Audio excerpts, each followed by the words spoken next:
왜 안 해? 못 들었어? 너 군화 닦는 게 그렇게 싫어? 죄송합니다. 어차피 넌 말도 제대로 못 하잖아. 이등병 주제에 대답 안 해? 그럼 이거나 핥아. 핥으라고! 빨리! 여보세요. 연합뉴스입니까? 서도진 장군입니다.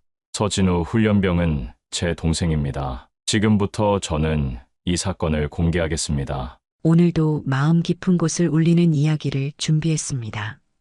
이런 감동적인 이야기가 더 많은 분들께 전해질 수 있도록 구독과 좋아요 부탁드려요.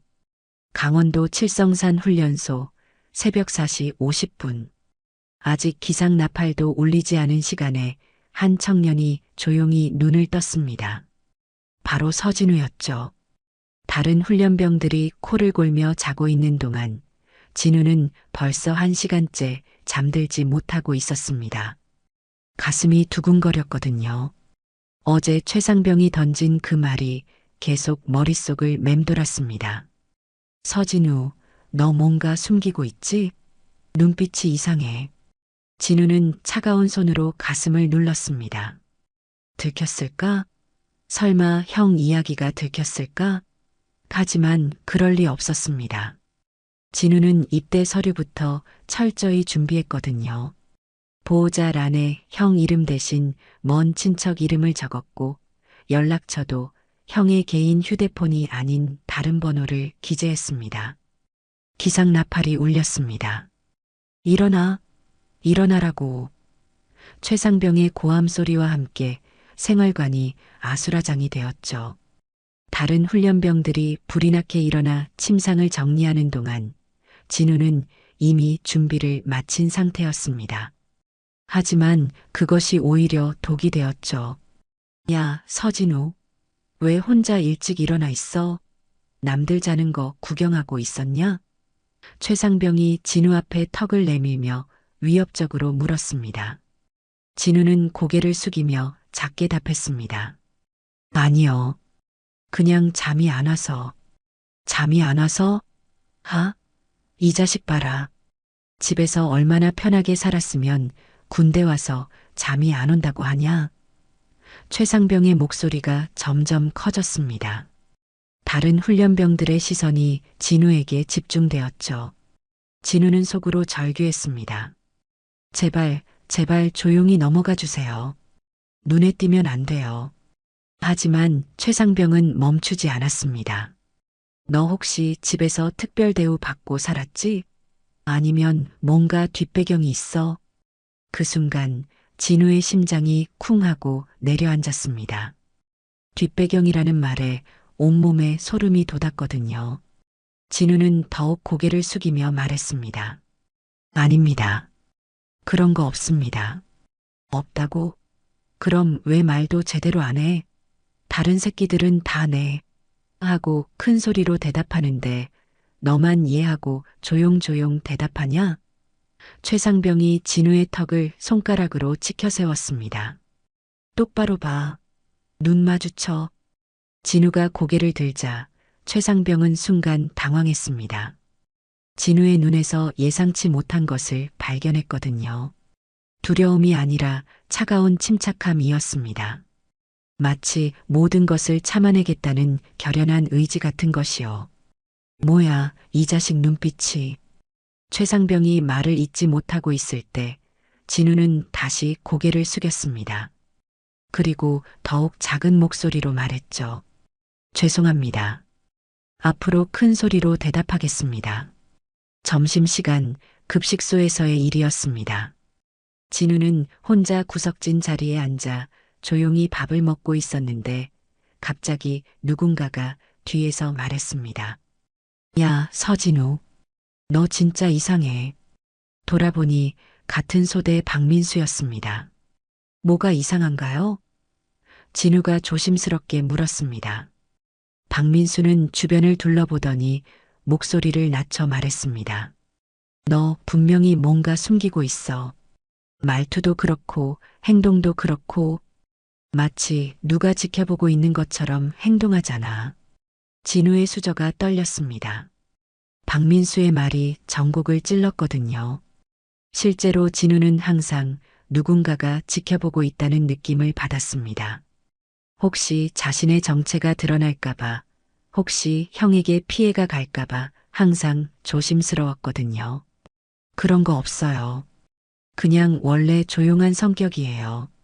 진우가 답했지만 박민수는 믿지 않는 듯한 표정을 지었습니다. 조용한 정도가 아니라 아예 숨어서 사는 것 같은데? 너 혹시 집에서 무슨 일 있었어? 그날 오후 훈련 시간, 상황은 더욱 악화되었습니다. 체력 단련 시간에 진우는 다른 훈련병들보다 현저히 뒤떨어지는 모습을 보였거든요. 팔굽혀펴기는 겨우 20개, 윗몸 일으키기는 15개가 고작이었습니다. 서진우, 이게 뭐야? 여자애도 이것보다는 잘하겠다. 최상병이 소리쳤습니다. 다른 훈련병들이 킥킥거리며 웃었죠. 집에서 엄마 젖이나 빨고 살았나? 진우는 이를 악물었습니다. 사실 진우는 어릴 때부터 몸이 약했습니다. 형이 바쁜 와중에도 진우를 병원에 데려가며 걱정했던 기억이 났거든요. 진우야, 형이 너 건강하게 만들어줄게. 하지만 지금은 그 형을 보호해야 할 때였습니다. 더 할 수 있습니다. 진우가 처음으로 큰 소리를 냈습니다. 최상병은 놀란 표정을 지었죠. 오, 목소리가 나오네. 그럼 50개 더 해봐. 진우는 떨리는 팔로 다시 팔굽혀펴기 자세를 취했습니다. 1개, 2개, 10개를 넘어가자 팔이 후들거렸습니다. 20개를 넘어가자 온몸이 떨렸죠. 하지만 진우는 포기하지 않았습니다. 형을 지켜야 해. 내가 약해 보이면 형이 약해 보여. 30개째에서 진우는 바닥에 쓰러졌습니다. 팔에 힘이 완전히 빠진 거죠. 최상병은 비웃으며 말했습니다. 역시 허풍이었네. 이런 놈이 뭘 숨기겠어? 그냥 찌질이겠지. 그날 밤 소등 후 진우는 화장실에 가서 조용히 울었습니다. 거울 속 자신의 모습이 초라해 보였거든요. 형, 미안해. 나 때문에 형이 욕먹을까봐 무서워. 진우는 주먹을 꽉 쥐었습니다. 하지만 절대 포기 안 할 거야. 형을 지킬 거야. 그런데 진우는 몰랐습니다. 멀리 서울에서 형 서도진이 잠 못 이루며 동생 걱정을 하고 있다는 것을요. 그리고 내일 밤 더 끔찍한 일이 벌어질 것이라는 것도요. 침상에 누운 진우의 주먹은 여전히 꽉 쥐어져 있었습니다. 그 주먹 안에는 형을 향한 사랑과 자신을 향한 분노가 함께 담겨 있었죠. 입대 3주째 되는 날 밤이었습니다. 야간 점호 시간, 생활관에는 긴장감이 흘렀죠. 최상병이 평소보다 기분이 나빠 보였거든요. 오늘 오후에 중대장에게 혼이 났다는 소문이 돌고 있었습니다. 그리고 그런 날이면 항상 훈련병들이 고생하게 마련이었죠. 점호, 최상병의 날카로운 목소리가 생활관을 가득 채웠습니다. 훈련병들이 침상 앞에 차려 자세로 섰죠. 진우도 다른 훈련병들 사이에서 조용히 서 있었습니다. 하지만 오늘따라 가슴이 불안했어요. 최상병의 시선이 자꾸만 자신에게 머무르고 있다는 느낌이 들었거든요. 오늘 중대장님이 뭐라고 하셨는지 아냐? 최상병이 천천히 말했습니다. 우리 소대 기강이 해이하다고 하셨어. 특히 신병들 관리가 안 된다고 했다고. 최상병의 눈이 번뜩였습니다. 그 말이 뭔 뜻인지 알지? 훈련병들은 아무도 대답하지 않았습니다. 최상병은 생활관을 천천히 돌아다니기 시작했죠. 요즘 너희들이 너무 편하게 지내는 것 같아. 군기가 빠졌어. 그리고 진우 앞에서 멈춰 섰습니다. 특히 너 서진우. 최상병의 목소리가 차갑게 식었습니다. 너는 뭔가 다르다니까? 다른 새끼들은 그래도 군인다워지려고 노력하는데 너만 계속 숨어 다니잖아. 진우는 고개를 숙이며 작게 대답했습니다. 죄송합니다. 죄송합니다. 또 그 조용조용한 목소리야? 최상병이 진우의 턱을 손으로 치켜 세웠습니다. 야, 똑바로 봐. 너 지금 나 무시하는 거야? 진우가 고개를 들자 두 사람의 눈이 마주쳤습니다. 진우의 눈에는 여전히 그 차가운 침착함이 있었죠. 최상병은 그것이 더욱 거슬렸습니다. 이 자식, 눈빛이 건방져. 뭘 믿고 그런 눈으로 쳐다보는 거야? 아무것도 믿지 않습니다. 진우가 담담하게 답했습니다. 하지만 그 담담함이 오히려 최상병의 분노를 자극했죠. 뭐, 아무것도 믿지 않는다고? 그럼 군대도 믿지 않는다는 거네? 분위기가 험악해지기 시작했습니다. 다른 훈련병들은 숨을 죽이고 지켜보고 있었죠. 진우는 뭔가 잘못되고 있다는 것을 느꼈지만 이미 늦었습니다. 야, 서진우. 너 신발 닦았어? 최상병이 갑자기 물었습니다. 진우는 자신의 전투화를 내려다보았죠. 오늘 오후 훈련 때 진흙이 묻어서 열심히 닦았지만 완벽하지는 않았습니다. 닦았습니다만. 진우가 말하려던 순간 최상병이 소리쳤습니다. 닦았다고? 이게 닦은 거야? 최상병이 진우의 전투화를 발로 찼습니다. 얼굴에 양심도 없어? 진우는 아무 말도 하지 않았습니다. 변명하면 더 큰 화를 낼 것이라는 걸 알고 있었거든요. 하지만 최상병은 진우의 침묵을 더욱 건방진 것으로 받아들였습니다. 야, 대답해. 이게 제대로 닦은 거냐고. 최상병의 목소리가 생활관 전체를 울렸습니다. 진우는 천천히 고개를 들며 말했습니다. 부족했습니다. 죄송합니다. 부족했다고? 최상병이 비웃었습니다. 부족한 정도가 아니라 아예 성의가 없잖아. 너 진짜 군대를 만만하게 보는구나? 그리고 최상병은 자신의 전투화를 벗기 시작했습니다. 다른 훈련병들이 불안한 시선으로 바라보았습니다. 뭔가 안 좋은 일이 벌어질 것 같은 예감이 들었거든요. 진우도 마찬가지였습니다. 가슴이 빠르게 뛰기 시작했죠. 최상병이 자신의 전투화를 벗더니 진우 앞 바닥에 던졌습니다. 그 전투화에는 오늘 하루 종일 밟고 다닌 진흙과 먼지가 그대로 묻어 있었죠. 이거 봐. 이게 진짜 더러운 신발이야. 진우는 바닥에 떨어진 전투화를 바라보았습니다. 무슨 일이 벌어질지 예감이 들기 시작했죠. 온몸에 소름이 돋았습니다. 너 신발 닦는 게 그렇게 싫어? 최상병이 천천히 말했습니다. 그럼 이거나 하자 봐. 내가 닦는 것보다 낫겠지? 생활관이 순간 정적에 빠졌습니다. 다른 훈련병들은 믿을 수 없다는 표정으로 바라보았죠. 진우는 바닥에 전투화를 내려다보았습니다. 진흙이 덕지덕지 묻어있는 그 더러운 신발을요. 가슴속에서 뭔가가 끓어오르기 시작했습니다. 분노였을까요? 굴욕감이었을까요? 아니면 형에 대한 미안함이었을까요? 왜 안 해? 못 들었어? 최상병이 더욱 다가왔습니다. 아니면 그것도 싫다는 거야? 그럼 뭐라고 할 거야? 신고라도 할 거야? 그 순간 진우의 머릿속에 형의 얼굴이 떠올랐습니다. 항상 완벽했던 형, 누구에게도 굽히지 않았던 형의 모습이요. 내가 지금 이런 짓을 하면 형이 뭐라고 생각할까? 하지만 동시에 다른 생각도 들었습니다. 내가 저항하면 형에게 피해가 갈 수도 있어. 진우는 천천히 무릎을 꿇기 시작했습니다. 다른 훈련병들이 안 돼. 라고 속으로 외쳤지만 아무도 말릴 수 없었죠. 진우의 손이 바닥을 향해 내려갔습니다. 그런데 그때였습니다. 진우의 눈에서 눈물이 떨어지기 시작한 거죠.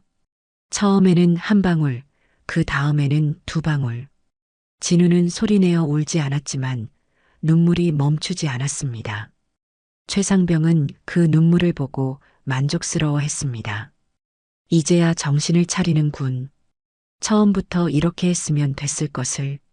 하지만 진우의 표정을 본 순간 최상병도 뭔가 이상함을 느꼈습니다. 진우는 울고 있었지만 그 눈빛은 여전히 차가웠거든요. 마치 이 모든 상황을 기억해 두겠다는 듯한 눈빛이었습니다. 복수를 다짐하는 것 같은 눈빛이 아니라 그보다 더 깊고 차가운 무언가였죠. 진우의 손이 전투화에 거의 닿을 뻔했습니다. 바로 그때 멀리서 야간 순찰 조교의 발소리가 들려왔습니다. 최상병은 재빨리 전투화를 집어들었죠. 오늘은 여기까지다. 내일 다시 보자, 서진우. 진우는 그 자리에 무릎을 꿇은 채로 한참을 있었습니다. 눈물은 계속 흘렀지만 소리는 내지 않았죠. 다른 훈련병들도 감히 다가가지 못했습니다. 그날 밤 진우는 잠들지 못했습니다. 그리고 멀리 서울에서도 동생 생각에 잠 못 드는 형이 있었죠. 둘 다 모르고 있었습니다. 내일이면 모든 것이 바뀔 것이라는 걸요. 같은 시각 서울 합참 작전기획본부 43층 높이의 국방부 건물 최상층에 위치한 VIP 집무실에서 한 남자가 창밖을 바라보고 있었습니다. 바로 서도진 투스타 장군이었죠. 시계는 새벽 2시를 가리키고 있었지만 그는 전혀 잠들 생각이 없어 보였습니다. 서도진의 책상 위에는 각종 기밀 문서들이 쌓여 있었지만 그의 관심은 온통 다른 곳에 있었습니다. 바로 강원도 칠성산 훈련소에 있는 동생 진우였죠. 진우, 잘 지내고 있을까? 서도진은 중얼거리며 휴대폰을 들여다보았습니다. 하지만 진우에게서는 입대 후 단 한 통의 연락도 오지 않았거든요. 사실 서도진은 이미 몇 번이나 진우에게 연락을 취하려고 했었습니다. 하지만 매번 주저했죠. 내가 먼저 연락하면 진우가 부담스러워할까? 진우가 입대 전날 밤에 했던 말이 계속 머릿속을 맴돌았거든요.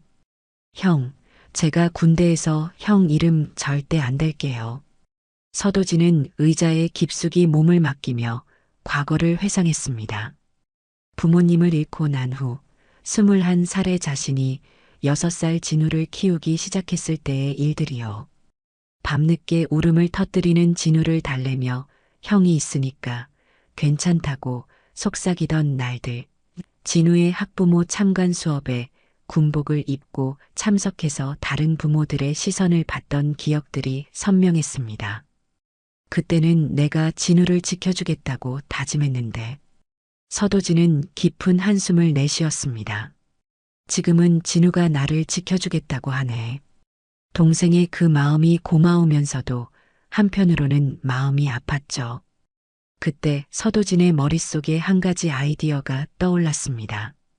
그래, CCTV 열람 권한을 사용하면 되겠네. 군 간부들에게는 비상시 각 부대의 보안 상황을 점검할 수 있는 권한이 있었거든요. 물론 이것은 공식적인 업무용이어야 했지만 서도진은 잠시 망설이다가 전화를 들었습니다. 여보세요, 정보작전 과장입니까? 서도진 장군입니다. 서도진의 목소리는 평소보다 조금 떨리고 있었습니다. 칠성산 훈련소 보안 상황 점검이 필요합니다. CCTV 열람 권한을 요청하겠습니다. 30분 후 서도진의 컴퓨터 화면에는 칠성산 훈련소의 여러 CCTV 화면들이 떠올랐습니다. 생활관, 훈련장, 식당, 복도. 서도진은 숨을 죽이며 진우를 찾기 시작했죠. 1소대 3분대. 진우가 있는 곳이 어디지? 드디어 진우를 발견했습니다. 생활관 CCTV에서 다른 훈련병들과 함께 서 있는 진우의 모습이 보였거든요. 서도진은 안도의 한숨을 내쉬었습니다. 다행히 멀쩡해 보이네. 하지만 곧 이상한 점을 발견했죠. 진우가 다른 훈련병들과 달리 고개를 계속 숙이고 있었거든요. 뭐야? 왜 저렇게 위축되어 있지? 서도진은 화면을 더 자세히 들여다보았습니다. 그리고 충격적인 장면을 목격했죠. 한 조교가 진우 앞에서 소리를 지르고 있었고 진우는 아무 말도 하지 못하고 서 있었거든요. 서도진의 주먹이 저절로 쥐어졌습니다. 저 조교가 뭐 하는 거야? 하지만 더 충격적인 것은 그 다음이었습니다. 조교가 자신의 전투화를 벗어서 진우 앞 바닥에 던지는 장면이 화면에 나타났거든요. 설마. 서도진은 믿을 수 없다는 표정으로 화면을 응시했습니다. 그리고 다음 순간 그가 평생 잊지 못할 장면을 보게 되었죠. 조교가 입을 움직이는 모습이 보였고 진우가 천천히 무릎을 꿇기 시작하는 모습이요. 이게 뭐야? 이게 지금 무슨 짓이야? 서도진이 자리에서 벌떡 일어났습니다. 컴퓨터 화면 속에서 진우가 바닥의 전투화를 향해 손을 뻗는 모습이 보였거든요. 그리고 진우의 얼굴에서 눈물이 흐르는 것도 보였습니다. 서도진은 순간 모든 것을 이해했습니다. 진우가 왜 연락을 하지 않았는지, 왜 입대 전에 그런 말을 했는지, 왜 자신의 이름을 숨기려고 했는지를요. 진우야, 이 바보야. 서도진의 눈에도 눈물이 고이기 시작했습니다. 서도진은 즉시 내무반 전화를 들었습니다. 김대위, 지금 당장 내 집무실로 와. 긴급 상황이야. 목소리가 떨리고 있었죠. 몇 분 후 참모가 뛰어들어왔습니다. 무슨 일이십니까, 장군님? 칠성산 훈련소 현황과 지휘계통 자료를 모두 가져와. 지금 당장. 서도진의 목소리에는 분노가 섞여 있었습니다. 그리고 헬기 준비해. 내가 직접 간다. 장군님, 새벽에 갑자기 훈련소에 가신다는 것은. 참모가 당황해했지만 서도진은 이미 결심을 굳혔습니다. 내가 간다고 했어. 형이 아니라 상관으로 가는 거야. 서도진은 다시 CCTV 화면을 바라보았습니다. 진우는 여전히 그 자리에 무릎을 꿇고 있었죠. 잠깐만, 진우야. 형이 간다. 이번에는 내가 너를 지킬 차례야. 서도진은 주먹을 꽉 쥐며 다짐했습니다. 하지만 서도진은 곧 깨달았습니다. 공식적으로 움직이면 시간이 너무 오래 걸린다는 것을요. 그리고 그동안 진우가 더 큰 피해를 당할 수도 있다는 것도요. 아니야, 비공식으로 가야 해. 먼저 상황을 파악하고 증거를 확보한 다음에 공식적으로 움직여야겠어. 서도진은 서랍에서 사복을 꺼냈습니다. 그리고 오래전 특전사 시절 동료의 전화번호를 찾기 시작했죠. 박대령, 나야. 서도진. 미안한데 급한 일이 생겼어. 장비 좀 빌려줄 수 있어? 30분 후 서도진은 민간 헬기 조종사와 연락을 취했습니다. 강원도까지 가야 해. 비공식적으로. 가능해? 조종사는 잠시 망설이다가 답했습니다. 장군님이 부탁하시는 거라면 새벽 4시에 출발 가능합니다. 서도진은 시계를 보았습니다. 새벽 3시 30분. 진우가 있는 훈련소까지는 헬기로 1시간 거리였죠. 좋아, 가자. 서도진은 CCTV 화면을 마지막으로 한 번 더 확인했습니다. 진우는 이제 침상에 누워 있었지만 잠들지 못하고 천장을 바라보고 있었거든요.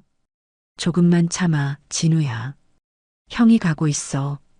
서도진은 중얼거리며 집무실을 나섰습니다. 그의 얼굴에는 지금까지 본 적 없는 결연한 표정이 떠올라 있었죠. 헬기장으로 향하는 복도에서 서도진은 휴대폰으로 몇 통의 전화를 더 걸었습니다. 신뢰할 수 있는 동료들에게 상황을 알리고 만약의 사태에 대비하기 위해서였죠. 내일 아침에 큰일이 벌어질 수도 있어. 준비해둬. 드디어 헬기가 이륙했습니다. 서울 상공을 벗어나 강원도로 향하는 헬기 안에서 서도진은 창밖의 어둠을 바라보며 다짐했습니다. 이번에는 내가 지킨다. 절대로. 새벽 4시 30분 칠성산 훈련소 상공. 민간 헬기가 조용히 산 너머로 착륙했습니다. 서도진은 검은색 전술복을 입고 헬기에서 내렸죠. 20년 전 특전사 시절의 장비들이 그의 몸에 착용되어 있었습니다. 이 시간 후에 연락드리겠습니다. 서도진이 조종사에게 말하자 조종사는 불안한 표정으로 고개를 끄덕였습니다. 서도진은 훈련소 방향으로 사라져갔죠. 15분 만에 훈련소 후문에 도착한 서도진은 졸고 있는 경계병을 발견했습니다. 특전사 시절 배운 무음 제압술로 경계병을 조용히 기절시킨 후 철조망을 넘어 훈련소 안으로 침투했죠. 먼저 본부 건물로 향한 서도진은 훈련소장실 문을 특수도구로 열었습니다. 그리고 충격적인 것을 발견했죠. 서류철 속에 있던 비공식 징벌 기록들이었습니다. 뭐야 이게? 더욱 놀라운 것은 따로 숨겨둔 USB였습니다. 노트북에 연결해보니 각종 가혹행위 CCTV 백업 파일들이 들어있었거든요. 마치 누군가를 협박하기 위한 증거처럼 보관되어 있었죠. 이 자식들이 이런 짓을. 서도진은 분노를 억누르며 모든 자료를 자신의 장비로 복사했습니다. 그리고 다음 목표인 생활관으로 향했죠. 새벽 5시 진우가 있는 생활관 창문을 통해 내부를 확인한 서도진은 경악했습니다. 진우가 침상에 누워 천장을 바라보고 있었는데 베개에 핏자국이 선명했거든요. 진우야. 더 자세히 보니 진우의 손가락에는 상처가 있었고 손톱 밑에는 말라붙은 피가 있었습니다. 볼에는 희미한 멍자국도 보였죠. 이 자식들이 진우에게 뭘 한 거야? 그때 진우가 조용히 일어나서 화장실로 향했습니다. 서도진은 화장실 창문으로 이동해서 진우를 지켜보았죠. 진우는 거울 속 자신의 상처를 만지며 중얼거렸습니다. 참자, 조금만 더 참자. 그 모습을 본 서도진의 가슴이 찢어지는 듯 했습니다. 동생이 이런 고통을 당하고 있는데 자신은 아무것도 몰랐다니. 내가 너무 안일했구나. 진우가 침상으로 돌아간 후에도 여전히 잠들지 못하고 있었습니다. 서도진은 더 이상 참기 어려웠지만 지금 감정적으로 행동하면 모든 것이 물거품이 될 수 있었죠. 새벽 6시 기상 나팔이 울렸습니다. 훈련병들이 일어나는 모습이 보였는데 진우의 움직임은 다른 훈련병들보다 느리고 어딘가 아파 보였죠. 이게 내 동생 맞나? 그때 최상병이 나타났습니다. 서도진은 그 얼굴을 똑똑히 기억해 두었죠. 최상병이 진우에게 소리를 지르자 진우는 또다시 고개를 숙였습니다. 서도진의 주먹이 저절로 쥐어졌어요. 하지만 가장 충격적인 것은 그 다음이었습니다. 최상병이 진우를 구석으로 끌고 가더니 뭔가를 강요하기 시작한 거죠. 진우는 온몸을 떨며 거부했지만 최상병은 멈추지 않았습니다. 그만둬. 서도진이 속으로 외쳤지만 지금 뛰어들어갈 수는 없었습니다. 대신 그는 모든 장면을 자신의 장비로 녹화하기 시작했죠. 확실한 증거가 필요했거든요. 10분 후 최상병이 사라지고 진우는 화장실로 뛰어갔습니다. 서도진은 급하게 화장실 창문으로 이동했죠. 그리고 충격적인 장면을 목격했습니다. 진우가 변기에 구토하고 있었거든요. 진우야, 진우야. 서도진은 당장 뛰어들어가고 싶었지만 이성을 붙잡았습니다. 지금 감정적으로 행동하면 진우에게 더 큰 피해가 갈 수 있었으니까요. 진우는 한참을 구토한 후 바닥에 주저앉았습니다. 그리고 작은 목소리로 중얼거렸죠. 형, 미안해. 저 때문에 형이 욕먹을까봐 무서워요. 그 말을 들은 서도진의 눈에서 눈물이 흘렀습니다. 미안하다, 진우야. 형이 너무 늦었구나. 서도진은 주먹을 꽉 쥐며 다짐했습니다. 이제 참지 않겠어. 오늘 당장 끝내주마. 진우가 다시 생활관으로 돌아가자 서도진은 헬기 착륙 지점으로 향했습니다.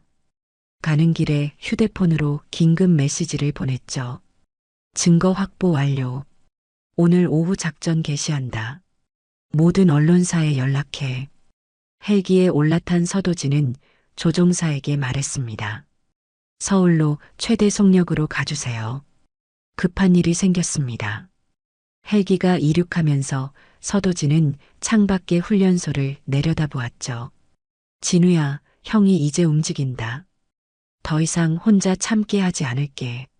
서도진의 휴대폰에는 이미 여러 통의 부재중 전화가 와 있었습니다. 국방부, 언론사, 국정감사 관련자들까지.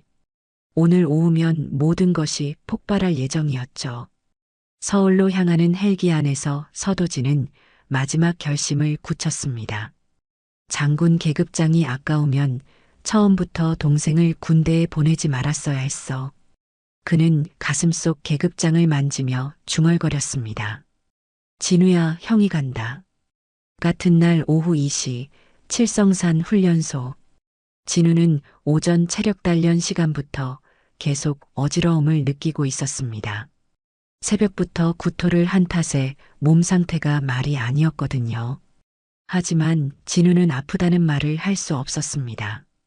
괜히 관심을 끌면 또 다른 괴롭힘이 시작될까봐 두려웠거든요. 서진우, 뭐 하는 거야? 제대로 뛰어. 최상병이 소리쳤습니다. 오늘따라 최상병의 괴롭힘은 더욱 심해졌죠. 마치 어젯밤 일을 다른 훈련병들이 알까봐 더욱 신경질적으로 굴고 있는 것 같았습니다. 진우는 비틀거리며 달리기를 계속했습니다. 하지만 시야가 점점 흐려지기 시작했죠. 아니야, 쓰러지면 안 돼. 형한테 피해가 가. 진우는 이를 악물며 버텼지만 몸은 한계에 다다르고 있었습니다. 야, 서진우 얼굴색이 이상한데? 옆에서 뛰던 김철수가 걱정스럽게 말했습니다. 진우의 얼굴이 창백해져 있었거든요. 하지만 진우는 고개를 저었습니다. 괜찮아요. 그런데 그때였습니다. 진우의 몸이 갑자기 휘청거리더니 그대로 땅에 쓰러진 거죠. 진우야. 김철수가 소리쳤지만 진우는 이미 의식을 잃은 상태였습니다. 뭐야? 왜 쓰러져? 최상병이 당황하며 달려왔습니다. 다른 훈련병들도 모두 진우 주위로 몰려들었죠. 진우는 의식을 잃고 경련을 일으키고 있었습니다. 의무병 불러. 누군가가 소리쳤습니다. 곧 의무병이 달려와서 진우의 상태를 확인했죠. 체온이 39도예요. 즉시 병원으로 후송해야 합니다. 구급차가 도착하기까지 10분이 걸렸습니다. 그동안 진우는 계속 의식불명 상태였죠. 최상병은 안절부절 못하고 있었습니다. 설마 어젯밤 일 때문에? 아니야, 그럴 리 없어. 구급차에 실려가는 진우를 보며 김철수는 뭔가 이상하다고 생각했습니다. 진우가 평소에도 아픈 게 많았나? 하지만 아무도 대답해주지 않았죠. 오후 3시 강원도 춘천 국군병원. 진우는 응급실에서 링거를 맞으며 천천히 의식을 되찾기 시작했습니다. 하지만 여전히 정신이 혼미했죠. 고열과 탈수 증상이 심각했거든요. 환자분, 괜찮으세요? 간호사가 진우에게 물었습니다. 진우는 천천히 눈을 떴지만 초점이 맞지 않았죠. 여기가 어디예요? 병원이에요. 훈련 중에 쓰러지셔서 후송되었거든요. 간호사의 설명을 들은 진우는 갑자기 불안해하기 시작했습니다. 아니에요. 저 괜찮아요. 다시 훈련소로 보내주세요. 진정하세요. 아직 상태가 안정되지 않았어요. 간호사가 진우를 달랬지만 진우는 계속 불안해했죠. 형한테 연락하면 안 돼요. 절대 안 돼요. 그런데 진우의 상태가 다시 악화되기 시작했습니다. 갑자기 열이 치솟으며 헛소리를 하기 시작한 거죠. 형, 미안해. 형 이름 더럽힐까봐 말 안 했어. 뭐라고 하는 거지? 간호사가 당황했습니다. 진우는 계속 중얼거렸죠. 구나. 할그라고 했어. 하지만 안 했어. 형, 나 안 하갔어. 그 순간 응급실 문이 벌컥 열렸습니다. 서도진이 사복 차림으로 나타난 거죠. 제 동생은 어디 있습니까? 서도진의 목소리는 다급했습니다. 보호자분이세요? 환자는 지금. 의사가 설명하려던 순간 서도진은 진우가 있는 침대로 달려갔습니다. 진우야. 진우는 여전히 의식이 혼미한 상태에서 형의 목소리를 들었습니다. 형? 형이야? 진우의 눈에서 눈물이 흘러내렸죠. 형, 나 형한테 피해 안 끼쳤지? 진우야, 괜찮아. 형이 여기 있어. 서도진은 진우의 손을 꽉 잡았습니다. 하지만 진우는 계속 헛소리를 했죠. 형, 나 군화 안 하갔어. 정말 안 하갔어. 그 말을 들은 서도진의 얼굴이 돌처럼 굳었습니다. 의료진도 뭔가 심각한 상황이라는 걸 직감했죠. 환자가 뭔가 트라우마를 겪은 것 같습니다. 의사 선생님, 제 동생 상태가 어떻습니까? 서도진이 물었습니다. 의사는 심각한 표정을 지었죠. 극도의 스트레스와 영양실조, 그리고 수면 부족이 원인으로 보입니다. 며칠간은 입원이 필요할 것 같습니다. 그때 진우가 다시 말했습니다. 형, 내가 약해서 미안해. 형 때문에 참았는데 참을 수가 없었어. 진우의 목소리는 점점 작아져 갔죠. 서도진은 더 이상 참을 수 없었습니다. 그는 병실을 나가서 휴대폰을 꺼냈죠. 그리고 미리 준비해둔 연락처로 전화를 걸기 시작했습니다. 여보세요, 연합뉴스입니까? 서도진 장군입니다. 긴급히 전하고 싶은 말이 있습니다. 서도진의 목소리는 차가웠습니다. 서진우 훈련병은 제 동생입니다. 지금부터 저는 이 사건을 공개하겠습니다. 30분 후 병원 로비에는 기자들이 몰려들기 시작했습니다. 서도진이 긴급 기자회견을 요청했다는 소식이 퍼진 거죠. 국방부에서도 급하게 연락이 왔지만 서도진은 받지 않았습니다. 오후 5시 병원 로비에서 긴급 기자회견이 열렸습니다. 서도진은 군복이 아닌 정장 차림으로 나타났죠. 서진우 훈련병은 제 동생입니다. 이제부터 제가 제 이름을 걸고 동생을 지키겠습니다. 기자들이 플래시를 터뜨리기 시작했습니다. 장군님, 구체적으로 어떤 일이 있었던 겁니까? 서도진은 준비해온 USB를 꺼냈습니다. 이 안에 모든 증거가 들어 있습니다. 제 동생은 군화를 할그라는 모욕을 당했습니다. 하지만 동생은 제가 피해를 당할까봐 끝까지 참았습니다. 서도진의 목소리가 떨렸습니다. 이제는 제가 제 동생을 지킬 차례입니다. 그 순간 서도진의 휴대폰이 울렸습니다. 국방부 장관이었죠. 하지만 서도진은 받지 않고 계속 기자회견을 진행했습니다. 오늘부터 대한민국 군대가 바뀔 겁니다. 기자회견이 끝나자마자 각종 뉴스 속보가 터져 나왔습니다. 투스타 장군, 동생 가혹행위 폭로, 군 간부 형제, 충격적 진실 등의 헤드라인이 포털 사이트 메인을 장식했죠. 그날 밤 9시 뉴스에서는 이 사건이 톱뉴스로 다뤄졌습니다. 서도진의 기자회견 영상이 전국에 방송되었고 국민들은 충격에 빠졌죠. 병실에서 뉴스를 본 진우는 형에게 말했습니다. 형, 이제 형이 피해를 당할 거야. 하지만 서도진은 미소를 지었습니다. 아니야, 진우야. 이제 시작이야. 기자회견 다음 날 아침, 서도진의 휴대폰은 쉴 새 없이 울려댔습니다. 국방부, 합참, 청와대까지 모든 곳에서 연락이 쏟아졌죠. 하지만 서도진은 병원 복도에서 그 모든 전화를 무시하고 있었습니다. 지금 중요한 건 진우뿐이었거든요. 형, 뉴스 봤어? 병실에서 진우가 걱정스럽게 물었습니다. 형이 완전히 곤란해졌잖아. 내가 참았으면 됐는데. 진우야, 그런 소리 하지 마. 서도진이 진우의 손을 잡았습니다. 형이 선택한 거야. 후회 안 해. 그런데 오전 10시 예상치 못한 손님이 병원에 나타났습니다. 국방부 감찰관과 헌병대였죠. 서도진 장군, 동행해 주시기 바랍니다. 직무유기 및 기밀 유출 혐의로 조사받으셔야 합니다. 진우가 벌떡 일어났습니다. 뭐야? 형이 뭘 잘못했다고. 하지만 서도진은 침착했죠. 진우야, 괜찮아. 예상했던 일이야. 형, 이거 나 때문이잖아.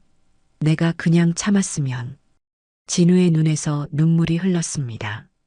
서도진은 진우의 어깨를 토닥였죠. 진우야, 형 믿어. 이번엔 끝까지 갈 거야. 서도진이 끌려간 후 병실에는 진우 혼자 남았습니다. 그런데 1시간 후 더 충격적인 뉴스가 터졌죠. 칠성산 훈련소에서 공식 입장문을 발표한 거였습니다. 뉴스 앵커가 심각한 표정으로 발표했습니다. 칠성산 훈련소 측은 오늘 오전 서진우 훈련병의 정신질환 전력과 자해 가능성을 제기했습니다. 훈련소장은 해당 훈련병이 입대 전부터 심리적 문제가 있었다고 주장했습니다. 진우는 믿을 수 없다는 표정으로 TV를 바라봤습니다. 정신질환? 자해? 화면에는 훈련소장이 나와서 인터뷰하는 모습이 나왔죠. 서진우 훈련병은 입대 당시부터 다른 훈련병들과 달랐습니다. 혼자만의 시간을 보내려 하고 자주 멍하니 있거나 혼잣말을 하는 모습이 목격되었습니다. 훈련소장의 말에 진우의 주먹이 쥐어졌습니다. 더욱 가관인 것은 최상병까지 나와서 증언한 거였습니다. 서진우는 항상 이상했어요. 다른 훈련병들이 힘들어해도 도와주지 않고 자기만의 세계에 빠져 살았거든요. 어젯밤에도 혼자 화장실에서 이상한 소리를 냈어요. 진우는 분노로 온몸이 떨렸습니다. 저 자식들이 어떻게 이런 거짓말을. 하지만 더 충격적인 것은 그들이 제시한 증거였습니다. 뉴스에서는 진우가 작성했던 개인일지까지 공개했습니다. 형을 지켜야 해. 아무도 믿으면 안 돼. 혼자 참아야 해 같은 문구들이 화면에 나타났죠. 맥락을 완전히 빼고 편집된 내용들이었습니다. 이 일지 내용들을 보면 피해망상과 자해 충동이 엿보입니다. 정신과 전문이라고 소개된 사람이 분석했습니다. 특히 형을 지켜야 한다는 표현은 전형적인 망상 증세죠. 진우는 TV를 끄고 침대에 주저앉았습니다. 이게 뭐야? 내가 미친 사람이 되는 거야? 그때 병실 문이 열렸습니다. 형 서도진이 들어온 거였죠. 형, 뉴스 봤어? 저들이 나를. 진우가 울먹이며 말했지만 서도진의 표정이 이상했습니다. 평소와 달리 굳어 있었거든요. 진우야. 서도진이 천천히 입을 열었습니다. 형이 물어볼 게 있어. 정말 중요한 거야. 진우는 불안해졌습니다. 형의 목소리에 의심이 섞여 있었거든요. 형, 왜 그래? 무슨 일인데? 진우야, 너 정말 그날 밤에 아무것도 안 했지? 서도진의 질문에 진우는 당황했습니다. 무슨 말이야, 형? 훈련소에서 증거라고 가져온 게 있어. CCTV 영상인데. 서도진이 휴대폰을 꺼냈습니다. 너 혼자 화장실에서 머리를 벽에 박는 장면이 있더라. 진우의 얼굴이 하얗게 질렸습니다. 형? 설마 그것까지 믿는 거야? 아니야, 믿고 싶지 않아. 하지만 국정감사에서 이 영상이 공개되면. 서도진의 목소리가 떨렸습니다. 진우야, 형한테 정말 솔직히 말해줘. 너 정말 그랬던 거니? 그 순간 진우는 모든 것을 이해했습니다. 형마저 자신을 의심하기 시작한 거죠. 형, 나도 의심하는 거야? 그게 아니라. 그게 아니긴 뭐가 아니야. 진우가 처음으로 형에게 소리를 질렀습니다. 형도 저들과 똑같네. 나를 미친 사람으로 보는 거야. 진우야, 진정해. 형은 그런 게 아니야. 서도진이 달래려 했지만 진우는 이미 상처받은 상태였습니다. 형, 내가 왜 머리를 벽에 박았는지 알아? 진우의 눈에서 눈물이 흘렀습니다. 형 생각 때문이야. 형한테 피해 갈까봐 미칠 것 같아서 그랬어. 진우야. 그런데 지금 형이 나를 의심하면 어떡해? 내가 이 모든 걸 버틴 이유가 뭔데? 진우가 울부짖었습니다. 차라리 그때 군화를 할글 걸 그랬어. 서도진은 그제야 정신을 차렸습니다. 자신이 얼마나 큰 실수를 했는지 깨달은 거죠. 진우야, 미안해. 형이 잠깐 정신이 나갔어. 늦었어, 형. 진우가 고개를 돌렸습니다. 형도 결국 저들과 똑같잖아. 나를 믿지 않는 거잖아. 그때 진우의 베개 밑에서 뭔가가 떨어졌습니다. 작은 수첩이었죠. 서도진이 그것을 주워서 펼쳐보니 진우의 글씨로 빼곡히 적혀 있었습니다. 형, 나 약하지 않아. 나도 싸우고 있어. 군대 바꿔야 하잖아. 형이 항상 말했잖아. 옳은 일을 하려면 희생이 따른다고. 나도 이제 형처럼 강한 사람이 되고 싶어. 형을 지키면서 동시에 옳은 일도 하고 싶어. 서도진은 그 글을 읽으며 눈물을 흘렸습니다. 진우가 얼마나 큰 용기를 내어 이 모든 일을 견뎌냈는지 이제야 깨달은 거죠. 진우야, 형이 바보였어. 형이 정말 바보였어. 서도진이 진우를 끌어안았습니다. 너를 믿는다. 이번엔 형이 끝까지 간다. 형. 진우도 형을 끌어안으며 울었습니다. 무서웠어, 형. 정말 무서웠어. 그래. 이제 무서워하지 마. 형이 있으니까.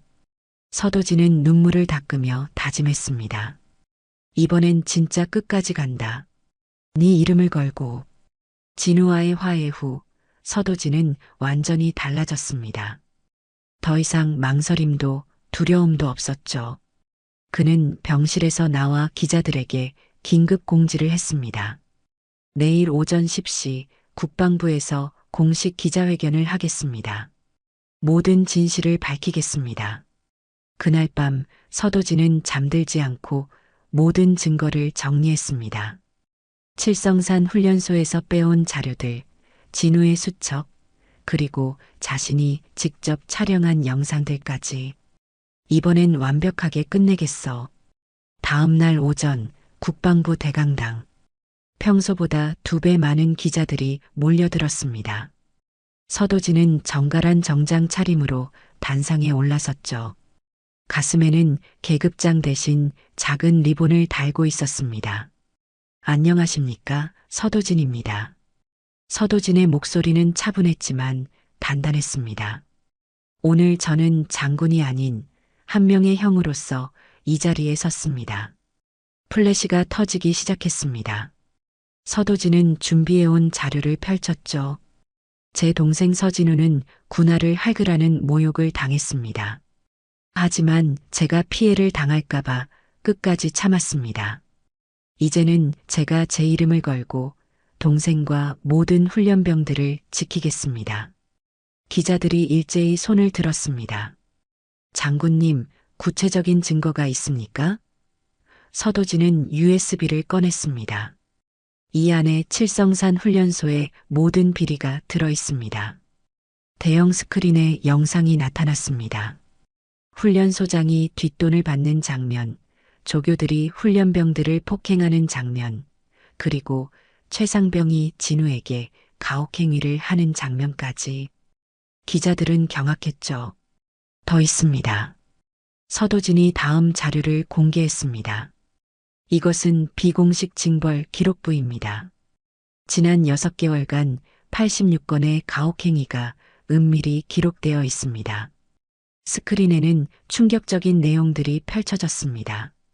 훈련병 김모, 똥물에 얼굴 담그기, 훈련병 이모, 맨손으로 변기 청소, 훈련병 박모, 24시간 직립 등 믿기 어려운 기록들이었죠.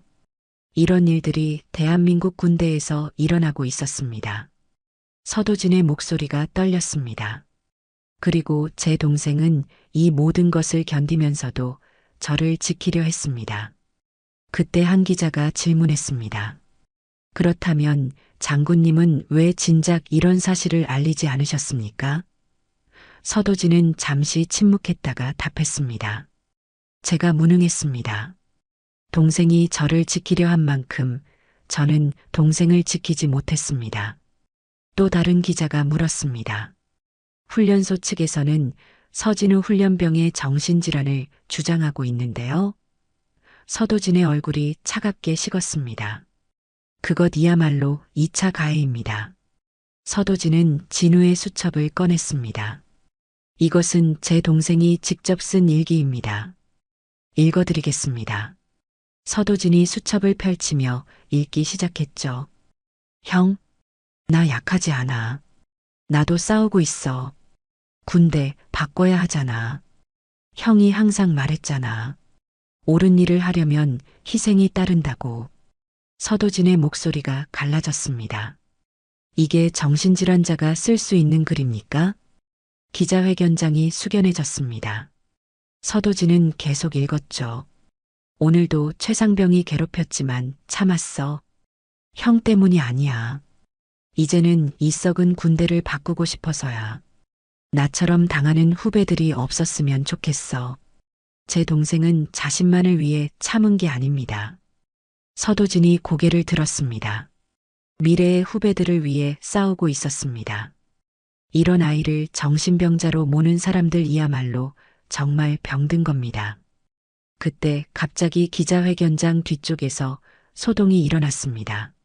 몇 명의 젊은 남성들이 들어온 거였죠. 저희도 증언하겠습니다. 그들은 모두 칠성산 훈련소 출신 예비역들이었습니다. 저는 3년 전 칠성산 훈련소를 수료한 김대호입니다. 한 청년이 마이크 앞에 섰습니다. 저도 최상병에게 똑같은 일을 당했습니다. 하지만 말할 용기가 없었어요. 다른 청년도 나섰습니다. 저는 작년에 그곳을 나온 이민수입니다. 훈련소장이 저희 부모님에게서 돈을 받는 걸 직접 봤습니다. 연이어 증언이 쏟아졌습니다. 저도요. 저도 당했어요. 진우 씨 말이 다 맞아요. 기자회견장이 아수라장이 되었죠. 서도진은 그 모습을 보며 눈물을 흘렸습니다. 진우야, 봤지? 내가 혼자가 아니었어. 그리고 마이크에 대고 말했습니다. 이제 증명되었습니다. 제 동생은 영웅입니다. 기자회견이 끝나자마자 청와대에서 긴급 지시가 내려왔습니다. 칠성산 훈련소 전면 감사, 군 인권 개선 특별위원회 구성, 관련자 전원 수사 등의 조치였죠. 오후에는 국정감사 긴급회의가 열렸습니다. 훈련소장과 최상병이 국회에 증인으로 소환되었거든요. 하지만 그들은 계속 거짓말을 했습니다. 서진우는 정말 이상했습니다. 최상병이 변명했습니다. 혼자 중얼거리고 다른 애들이랑 어울리지도 않고. 하지만 그때 국정감사장에 충격적인 인물이 나타났습니다. 거짓말하지 마십시오. 진우가 휠체어를 타고 나타난 거였습니다. 병원에서 몰래 나온 거죠. 제가 직접 해명하겠습니다. 진우야. 서도진이 놀라며 달려갔습니다. 하지만 진우는 단호했죠. 형, 이제 내가 할 차례야. 진우는 마이크 앞에 섰습니다. 저는 군화를 할지 않았습니다. 그리고 제가 참은 이유는 형을 지키려는 것만이 아니었습니다. 진우의 목소리는 떨렸지만 분명했죠. 저는 이 썩은 시스템을 바꾸고 싶었습니다. 저 같은 피해자가 더 생기지 않기를 바랐습니다. 진우가 최상병을 똑바로 바라봤습니다. 그런데 지금도 거짓말을 하시는군요. 최상병의 얼굴이 새하얗게 질렸습니다. 진우는 계속 말했죠. 저는 약하지 않습니다.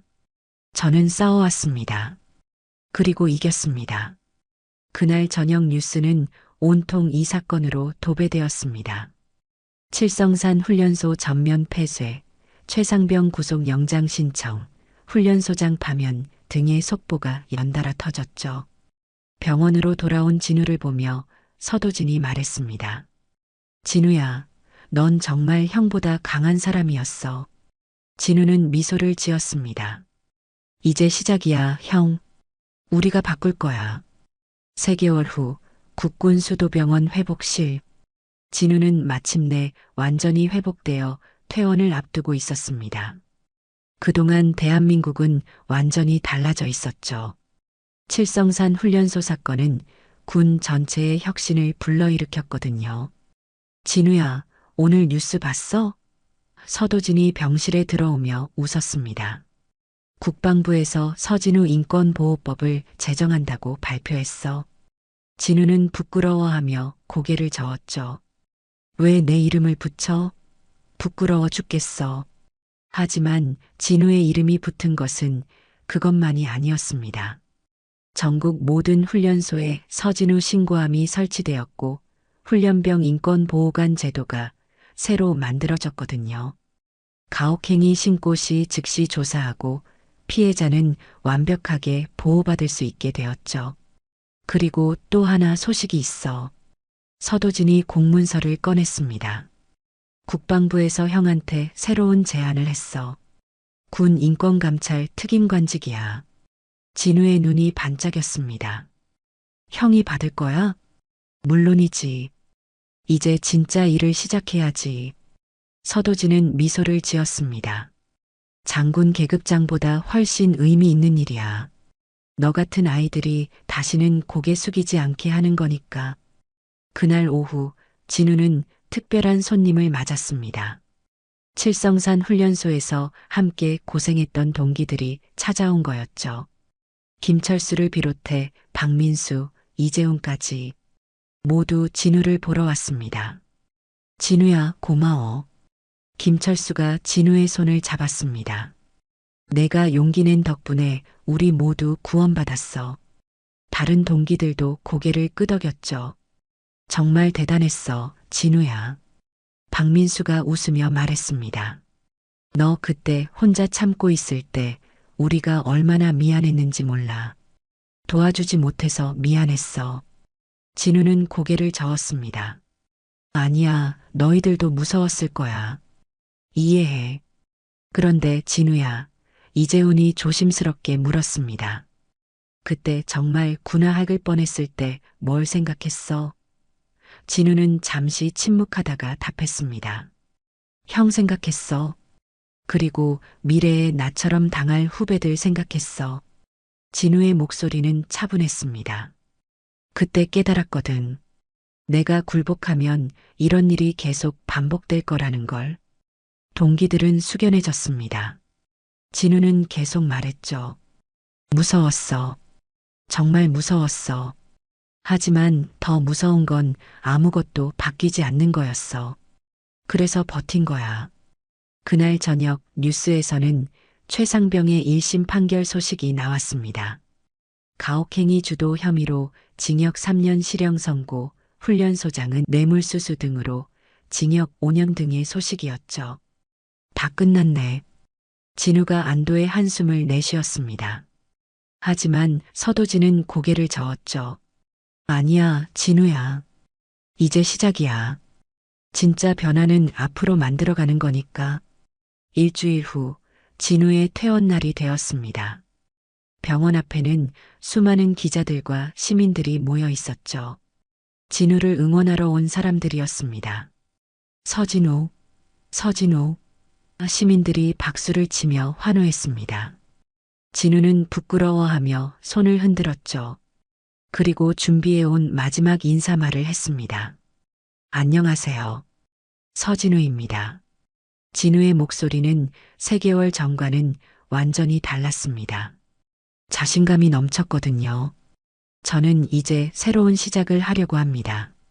많은 분들이 저를 영웅이라고 하시는데 저는 그냥 옳은 일을 했을 뿐입니다. 진우가 마이크에 대고 말했습니다. 그리고 이 모든 일을 혼자 한 게 아닙니다. 제 곁에 형이 있었거든요.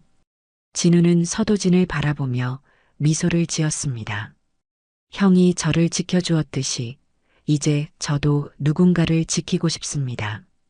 대학에 진학해서 법학을 공부할 예정입니다. 군 인권 변호사가 되어서 형과 함께 일하고 싶어요. 박수가 쏟아졌습니다. 진우는 계속 말했죠. 저처럼 힘든 상황에 있는 분들에게 말씀드리고 싶어요. 혼자가 아니라는 걸요. 분명히 여러분을 도와줄 사람들이 있다는 걸요. 기자회견이 끝나고 형제는 함께 차에 올랐습니다. 집으로 가는 길에 진우가 물었습니다. 형, 후회 안 해? 장군 그만두고 이런 일 하는 거? 후회? 서도진이 웃었습니다. 전혀. 오히려 이제야 진짜 의미 있는 일을 하는 것 같아. 그리고 진우의 어깨를 토닥였죠. 내가 보여준 용기 덕분이야. 형? 진우가 갑자기 심각해졌습니다. 그날 밤 정말 무서웠어. 구나 할글 뻔했을 때 말이야. 그래. 서도진도 진지해졌습니다. 응. 하지만 학지 않았어. 끝까지 버텼어. 진우가 자랑스럽게 말했습니다. 그날 형한테 처음으로 자랑스러워해도 된다고 생각했어. 서도진의 눈에 눈물이 고였습니다. 진우야, 그날 형이 널 처음으로 존경했어. 정말로. 알아. 형 표정 봤거든. 진우가 웃었습니다.